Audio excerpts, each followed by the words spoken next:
Hello students, welcome back again class number 4। तो आज की क्लास शुरू करते हैं। तो पिछली क्लास के दौरान हमने कुछ फॉर्मेटिंग से रिलेटेड और काउंट इफ या सम इफ के बारे में पढ़ा था। इसके अलावा आपने रो या फिर कॉलम्स की हाइट विड्थ को कैसे एडजस्ट करते हैं, रीनेम कैसे करते हैं, ये चीज़ें पढ़ी थी कुछ चीज़ें। और सॉर्टिंग के बारे में हमने डिस्कशन किया था और कुछ बेसिक फंक्शनैलिटीज़ के बारे में, बेसिक फीचर्स के बारे में डिस्कस किया था। तो अगला जो हमारा टॉपिक है, और आगे बढ़ने से पहले एक पॉइंट, छोटा सा पॉइंट और डिस्कस करना चाहूँगा आप सभी से।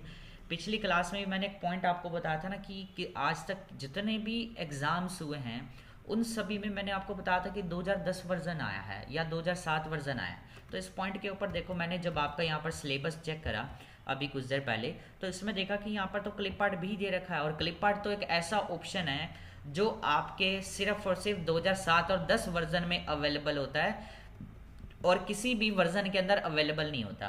तो यानी कि इसका मतलब हम कह सकते हैं कि ये चीज़ तो साफ है कि जैसा मैंने पॉइंट के अंदर आपको बताया भी था पिछली सभी क्लासेस के अंदर भी, कि 2016 या 2013 वर्जन आज तक ही नहीं आया। तो इससे तो क्लियर होता है कि भाई आपका वर्जन 2007 या 10 ही आने वाला है इस हिसाब से। तो ठीक है, तो आगे बढ़ते हैं इसके बाद। तो अब यहाँ पर नेक्स्ट जो हमारा आज का टॉपिक है वो होने वाला कंडीशनल फॉर्मेटिंग के ऊपर, और हेडर फुटर क्या होता है ये चीज़ हम पढ़ेंगे आज की क्लास में, या फिर चार्ट कैसे बनाते हैं वो भी डिस्कस करेंगे। तो शुरू करते हैं तो आज की क्लास में।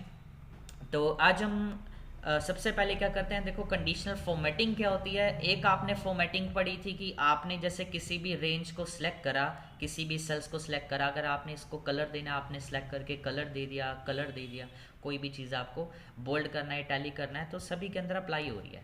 अगर आपको ये कहा जाए कि एक असाइनमेंट के थ्रू कि आपने यहाँ पर जिस भी सेल में सब्जेक्ट्स वैल्यू लिखी हुई हैं, आपने इसमें से सिर्फ उन्हीं सेल्स के अंदर कलर चेंज करना है जिस भी सेल में अगर वैल्यू 60 से अबव है तो हम चाहते हैं उसका कलर चेंज हो जाए।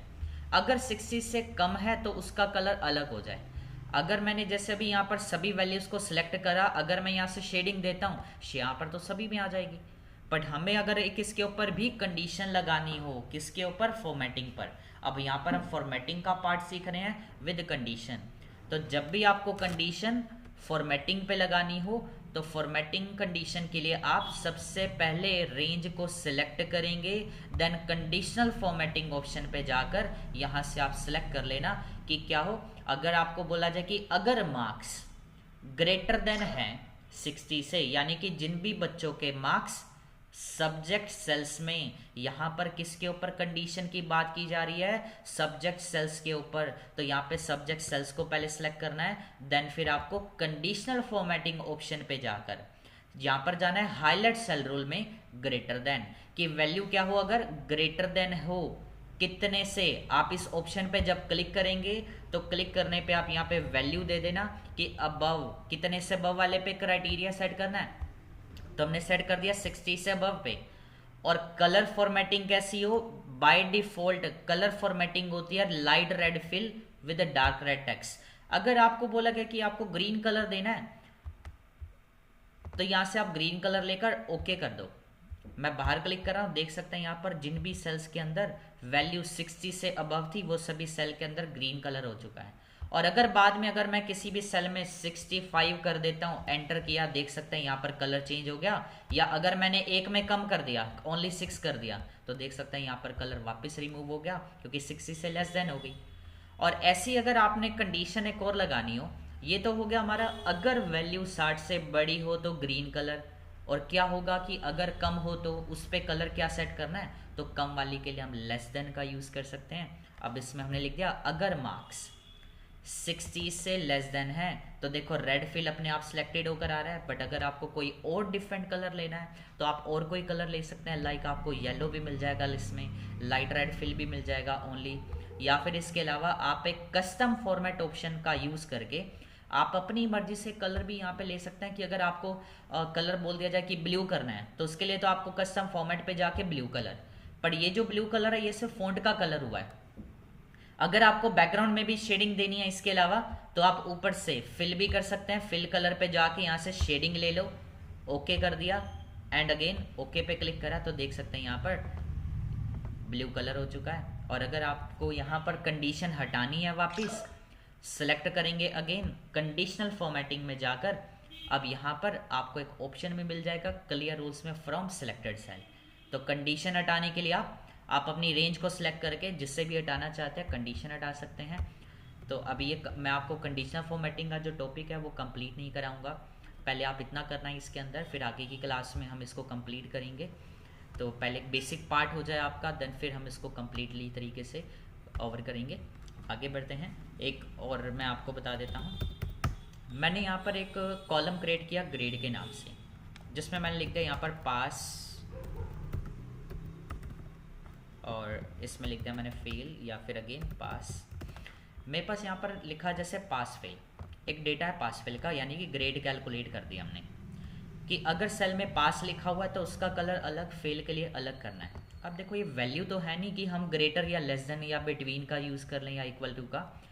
अगर आप किसी भी टेक्स्ट के ऊपर कंडीशन फॉर्मेटिंग का यूज़ करना चाहते हैं तो उसके लिए आपको कंडीशनल फॉर्मेटिंग में ही टेक्स्ट दैट कंटेन पे क्लिक करके यहाँ से सिलेक्ट कर लेना है पास।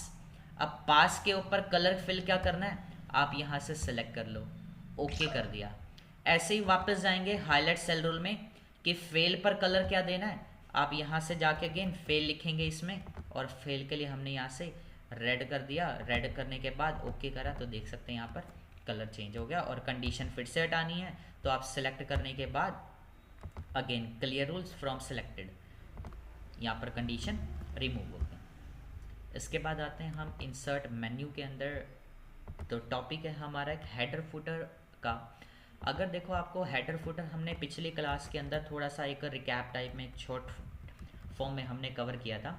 तो हेडर फुटर का जो टॉपिक है वो आज हम कंप्लीट सीखते हैं कि हेडर फुटर एक्चुअल में होता क्या है। एक होता है हेडर और एक फुटर। अगर आपको सेम टाइप ऑफ डेटा हर पेज के टॉप या बॉटम पे प्रिंट कराना हो, if you want to write same type of text at the top और bottom of each page, then use header footer. तो ध्यान रखना, जैसे अब हेडर फुटर का अगर मैं आपको एक छोटा सा एक एग्जांपल दूं, आपने अक्सर देखा होगा कि हर एक बुक्स के अंदर हर पेज के टॉप या बॉटम पर आपने बुक्स का नाम या पेज नंबर वगैरह ये सब चीज़ें लिखी हुई देखी होंगी अक्सर। तो ये चीज़ जो होती है ना, हर पेज पर मैनुअली टाइप नहीं की होती हैं, ये बस वन टाइम अप्लाई करते हैं और सभी पेजेस पर अप्लाई हो जाता है। कैसे करेंगे इसके लिए तो बताते हैं, एक सेकेंड। हाँ जी, तो यहाँ पर सबसे पहले आपको कहाँ पे जाना है, इंसर्ट मेन्यू में ऑप्शन आता है हेडर फुटर का, पर क्लिक करने से पहले एक छोटा सा पॉइंट और डिस्कस करूंगा, इसी से ही रिलेटेड है क्योंकि हेडर फुटर से।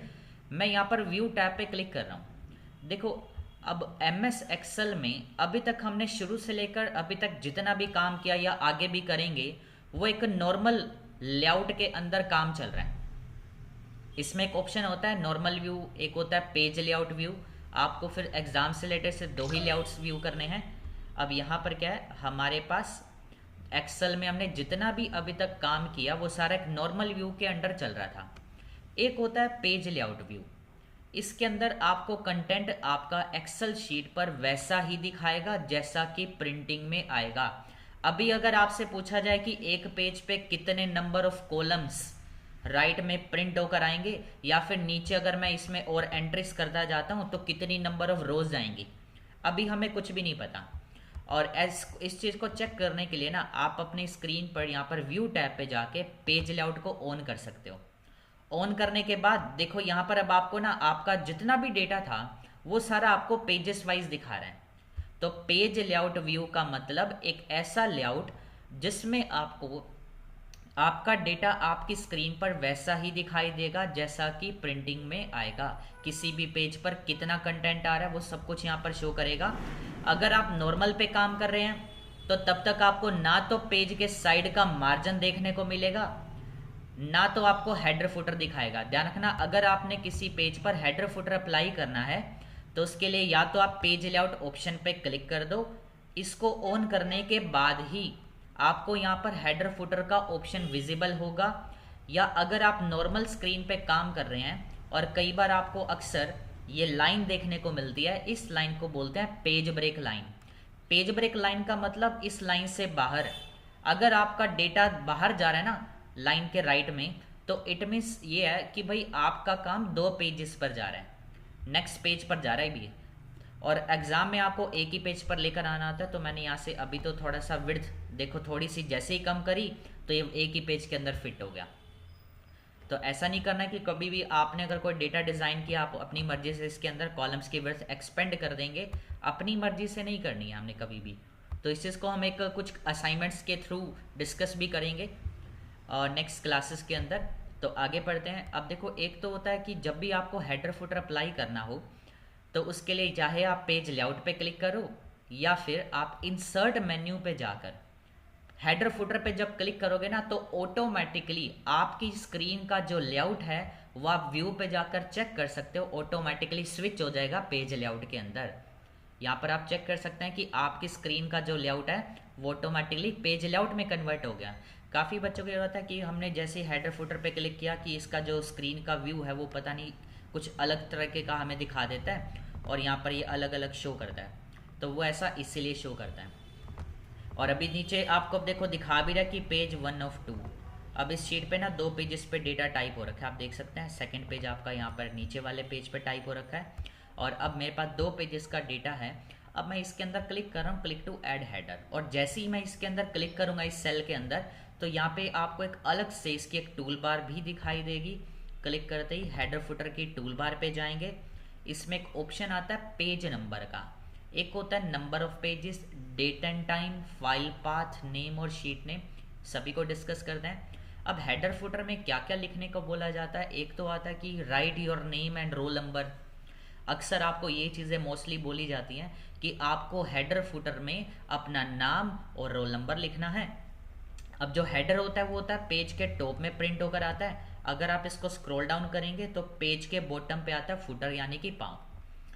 तो हेडर में हमने क्लिक करा, इसके बाद इसी की टूल बार पे जाकर देखो इसमें टोटल आपको ना 3 सेल्स देखने को मिलेंगे, 3 टॉप में 3 बॉटम में।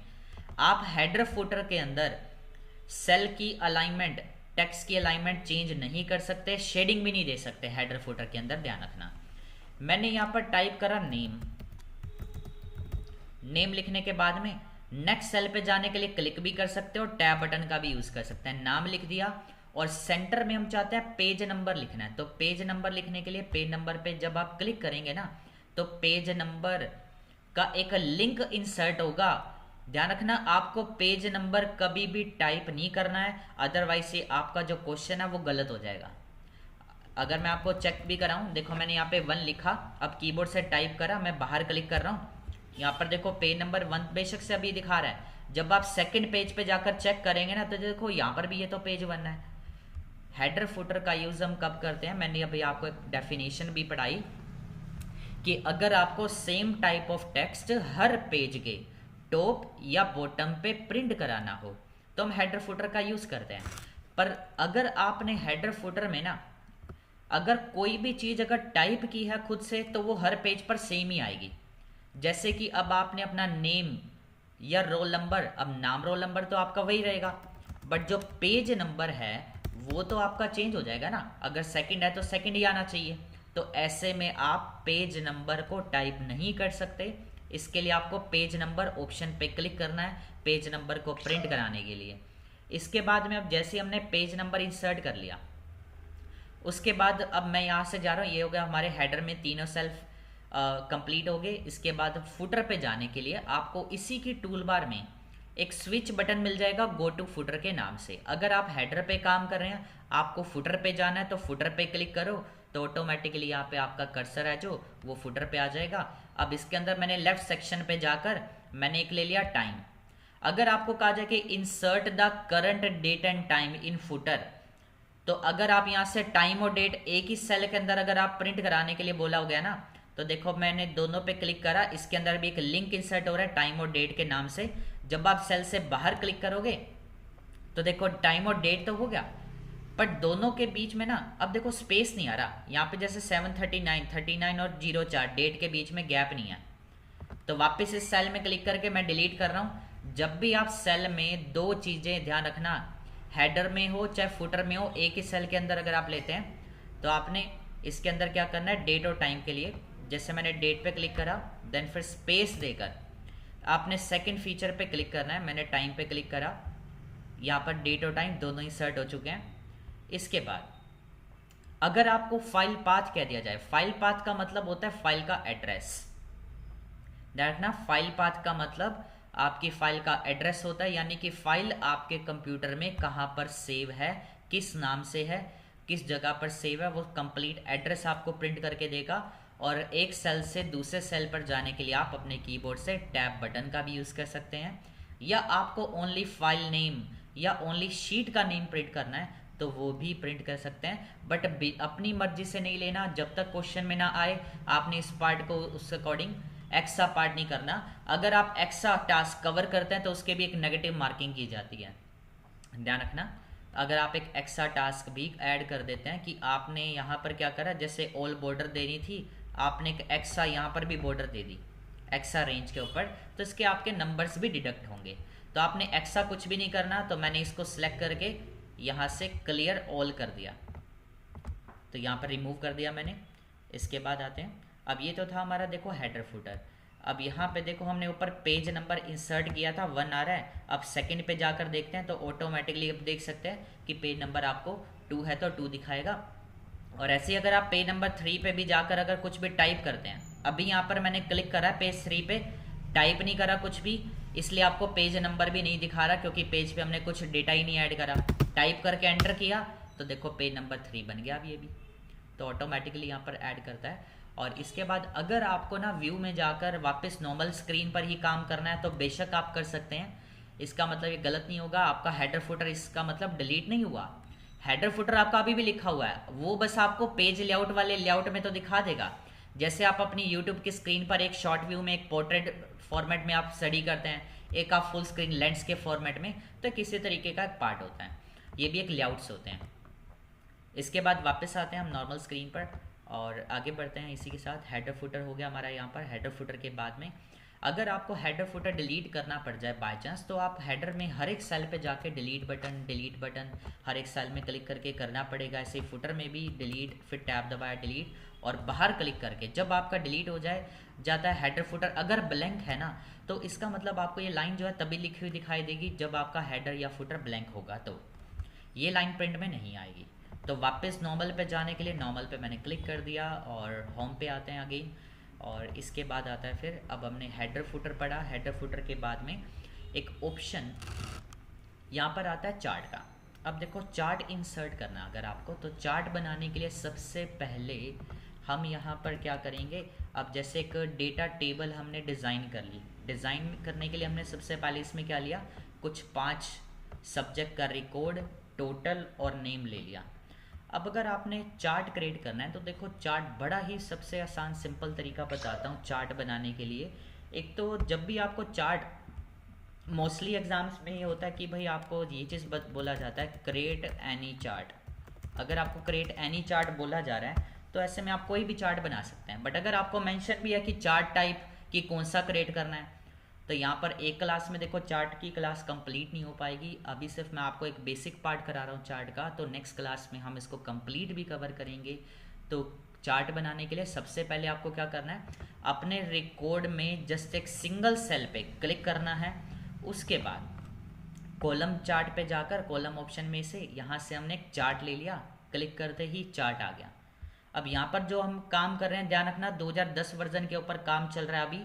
अगर आप 2016 वर्जन के अकॉर्डिंग अगर हम चलें तो उसके अंदर चार्ट थोड़ा सा आपको डिफरेंट मिलेगा, उसके जो फीचर्स हैं वो थोड़े से डिफरेंट आपको देखने को मिलेंगे। तो प्रॉपर हमें उसकी एक कंप्लीट एक चार्ट की वीडियो भी बनाकर डाल देंगे कि चार्ट के ऊपर कि 2010 वाला वर्जन भी और 16 वाले वर्जन में भी क्या आपको डिफरेंस देखने को मिलेगा उसके अंदर, ठीक है। और जब भी आप चार्ट इंसर्ट करते हैं अपनी स्क्रीन का, यहाँ पे ना मैंने जूम आउट कर दिया, यहाँ पर रख दिया। और ध्यान रखना चार्ट हमेशा आपको जब भी आप इंसर्ट करते हो, देखो मैंने चार्ट डेटा सेल में क्लिक करा चार्ट बनाने के लिए, कोई भी एक चार्ट टाइप ले लिया 2D। और मोस्टली क्या होता है चार्ट आपका ना जैसे टेबल के ऊपर आ जाता है, तो चार्ट हमेशा आपके टेबल के नीचे होना चाहिए। जब भी आप चार्ट बनाएंगे सबसे पहला काम आपका ये रहेगा चार्ट को उठा के नीचे रखना है। और इसके अलावा अगर आपका चार्ट यहीं पर रह जाता है, आप यहीं पे छोड़ देते हो, और अब आप इसका अगर प्रिंट प्रीव्यू देखेंगे ना, फाइल पे जाकर यहाँ से मैं प्रिंट ऑप्शन पे अगर क्लिक करता हूँ तो देख सकते हैं यहाँ पर कि आपकी टेबल तो कट होगी, ऐसे में चार्ट ऊपर आ रहा है, तो ऐसे में आपका एग्ज़ाम तो रह जाएगा नहीं तो फिर। तो इन चीज़ों का, छोटी छोटी चीज़ों का आपको ध्यान रखना है। और एक चीज़ का और ये भी ध्यान रखना है कि आपने जैसे अब ना चार्ट को तो नीचे रख दिया, और अगर आपसे वहाँ पे प्रिंटिंग भी करवाई जाती है कि भाई अब आपको प्रिंट भी करना है, तो प्रिंट करने के लिए जब आप प्रिंट कमांड दोगे, और अगर प्रिंटिंग से पहले एक छोटा सा पॉइंट कि अगर आपका चार्ट सिलेक्टेड है और आपने फिर प्रिंट कमांड दिया अगर, तो यहाँ पर देखो प्रिंटिंग में क्या आ रहा है, सिर्फ और सिर्फ चार्ट प्रिंट आ रहा है, टेबल तो दिखाई नहीं रहा। इसके अंदर देख सकते हैं पेज 1 दिखा रहा है ओनली, और इस पर टेबल तो है ही नहीं हमारी। कभी भी प्रिंट करने से पहले एक चीज़ का आप हमेशा ध्यान रखना, आपका जो चार्ट है ना वो सिलेक्टेड नहीं होना चाहिए कभी भी, किसी भी हाल में। आप बेशक से कहीं पे मर्जी क्लिक करो अपनी शीट के ऊपर, स्क्रीन पर कहीं पे भी, चार्ट की सिलेक्शन हटा देना, फिर आप प्रिंट करेंगे तो देखो दोनों चीज़ें प्रिंट होकर आएंगी, चार्ट भी आ रहा है और यहाँ पे डेटा टेबल भी ऊपर प्रिंटिंग में आ जाएंगी, दोनों चीज़ें प्रिंट होकर। तो चार्ट कभी भी एक तो सिलेक्ट नहीं होना चाहिए, जब आपका चार्ट का टॉपिक कंप्लीट हो जाए उसके बाद सिलेक्शन हटाना बहुत ज़रूरी है। और अभी तो एक सिंपल हमने एक चार्ट इंसर्ट किया सिर्फ, इसके जो फीचर्स हैं वो भी पढ़ेंगे कि वो कैसे हमने यूज़ करने हैं। और इसके अलावा चार्ट को डिलीट करने के लिए चार्ट पे क्लिक करके हम डिलीट बटन दबा सकते हैं, चार्ट डिलीट हो जाएगा। और ऐसे ही लाइन चार्ट भी होता है, एक होता है बार चार्ट होता है। कॉलम और बार चार्ट के अंदर सिर्फ एक छोटा सा डिफरेंस होता है, कॉलम में आपको वर्टिकल दिखाई देता है आपको, और बार एक हॉरिजॉन्टल ग्राफ होता है, बस सिर्फ इतना सा देखने को मिलता है कि एक्स वाई पर चली गई आपकी और वाई एक्सिस की जगह पर आ गया, एक्स एक्सिस पर आ गया, तो ये चीज़ का डिफरेंस देखने को मिलेगा, सिर्फ इतना सा। और बाकी हम कंप्लीट नेक्स्ट क्लास में चार्ट का एक टॉपिक कराएंगे, उसमें कंप्लीट डिस्कशन करेंगे कि चार्ट के बारे में। तो आज की क्लास में सिर्फ इतना ही, तो मिलते हैं नेक्स्ट क्लास में नए टॉपिक के साथ में।